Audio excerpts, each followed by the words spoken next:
Sivaya Nama Tiruchitrambalam. Welcome back to our discussion on Sokkanatha Venba. Today we are going to start with the very first verse. During the introduction, we already said there are 94 verses plus an additional 7 verses, which totals up to 100 verses. Today we are going to start with the very first verse by Lord Annamalayar's Grace. Let's look at the verse. Tiruchitrambalam. ஆடரவம் சூழ்மதுரை அம்மானே அன்பருடன் கூட விளையாடி வரும் கோமானே need புகழ் மென்மேலும் எந்தனக்கு மேவியிட பொல்லாத என்மேல் வினை கெடுப்பாயே. Today, this particular verse starts with elaborating the place called as Madurai. Madurai is also called as Alavai. Alavai literally means a place surrounded by water. Something like an island, probably we can imagine. But Madurai is literally not an island, but when it is surrounded by water, it is called as Alavai. We all know when there are water resources, there will be a little bit of a sound or a noise made because of the water movement. So here we are able to interpret this song as this verse as the place which is surrounded by water.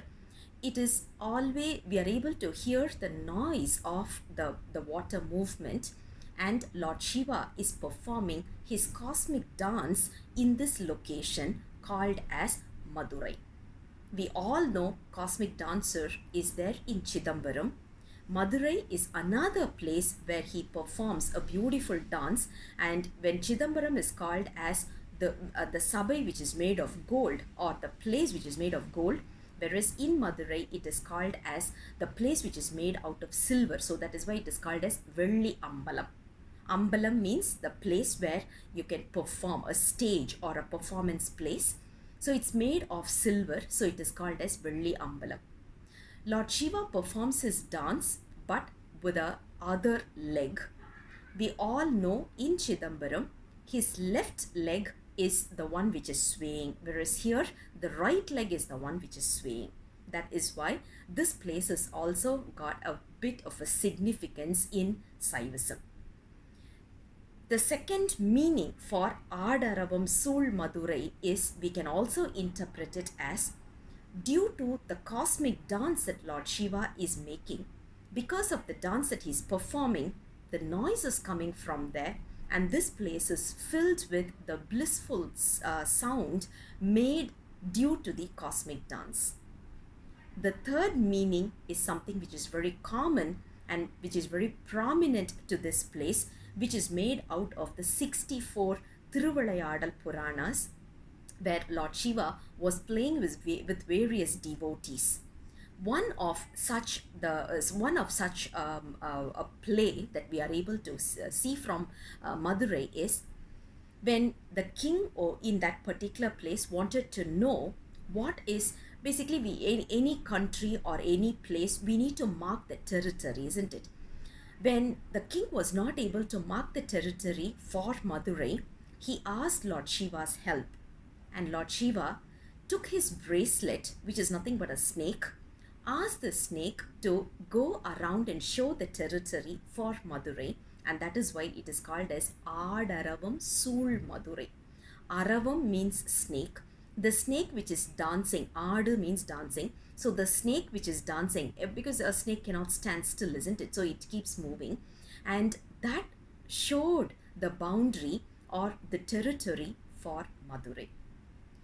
So Lord Siva resides in the place called as Madurai, which is filled with cosmic dance, and because of the sound that emanates, that comes out of the dance, same ways the place is surrounded with water, so it is also filled with sound because of that. And in this particular place, Lord Siva performs his 64 Thiruvilayadal Purana, which is basically the way how he takes control of his devotees. He is the one who knows what trick to play to which soul. We all know how he has also played the trick on us, isn't it? As of today, we are all able to tell his name. We are able to read his text. We are able to sing and perform Shiv Puja. It is all because of his grace and because of his trick on us. So that is what the second line over here talks about. Anbarudan kooda vilayadi varum komani. He is the one who plays all sort of tricks to his devotees. Is it only to the devotees? How about someone who's not in the path of devotion? Yes, he plays games with them also. Everything we are able to see as past tense, present tense, and future tense. We know past tense, basically the devotees who have been surrendered to them, we call them as Jivan Muktar. Lord Shiva had played 64 different Puranas or tricks on them. We are the present devotees. So what he is doing to us, we are all able to see. Some of them are still not in this path. They are the future devotees. End of the day, they have to come to Lord Shiva one fine day. But when are they going to come? That depends on their karma, karmic deeds. So they are going to be called as the future devotees. So we don't have to criticize them. There is nothing to criticize on someone who is not in the worship, in this particular path of worship, because they are not yet there, but they will be surely coming in future, like what we are. Because few births before this, we would have also been criticized for not praying. Probably we would have also been talking bad about Lord Shiva, who knows? And because of those deeds, because of those karmas, we are going through the suffering today. So we are the present devotees, and there are few of them who are future devotees. So Lord Shiva plays to them also by feeding them with the karma that they have created, and making them realize their path or their destiny. Now the next line goes, need புகழ் மென்மேலும் எந்தனக்கு மேவியிட பொல்லாத என்மேல் வினை கெடுப்பாயே. What is needed is the title that we are a Sivanadiyar, that we are a Shiva devotee. That is the most important title.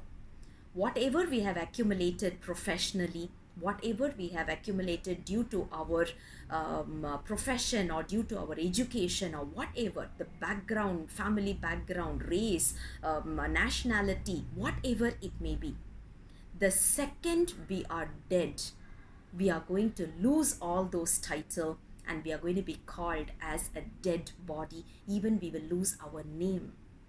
But the title called as a Shiva devotee will stay forever, even after death. If you look at the difference, we could have achieved so many things in our life. But after our death, are we going to carry those? No. But all we are going to carry is only one thing, which is called as a Shiva devotee. We can't carry our certificate. We can't carry our wealth. We can't carry our whatever we have accumulated, gold, silver, diamond, nothing. But what we can carry with us is the holy ashes, as well as our Rudraksha. Those are going to be with us even after our death.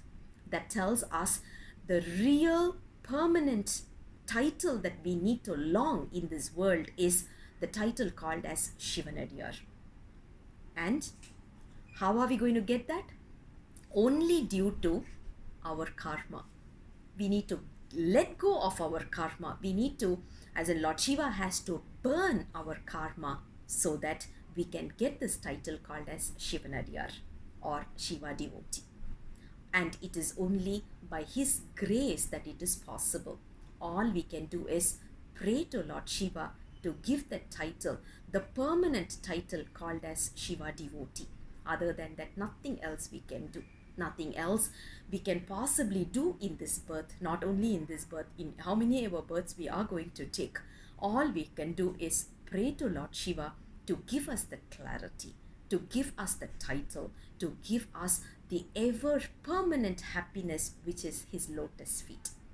That concludes our very first verse. I'll come back again with the next verse very soon. Until then, Sivaya Nama, Tiruchitrambalam.